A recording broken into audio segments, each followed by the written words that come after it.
ፍርሃት አለኝ እኔ እዚህ ሀገር ውስጥ ተው ስጋት ነበረኝ ያው እኔ የዚህ ህዝብ መሪ ሆኜ ባለሁበት ዘመን ደም እንዳይፈስ አልፈልግም ታሪክ የማቆሸሽ አልፈልግም ስጋት ነበረኝ ፍርሃት ነበረኝ እዚህ ሀገር ውስጥ እስከ አፍንጫው ድረስ ጥላቻ ነበረ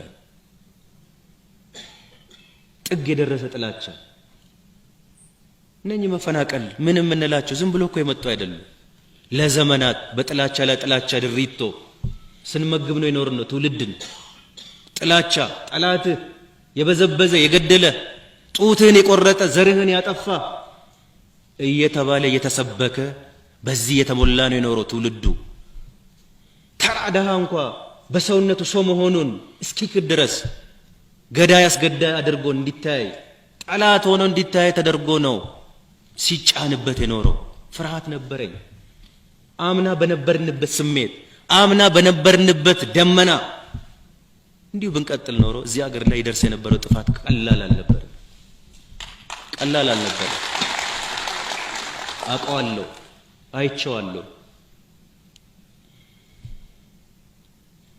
ለምንም አይደለም በተለይ በአማራና በኦሮሞ መካከል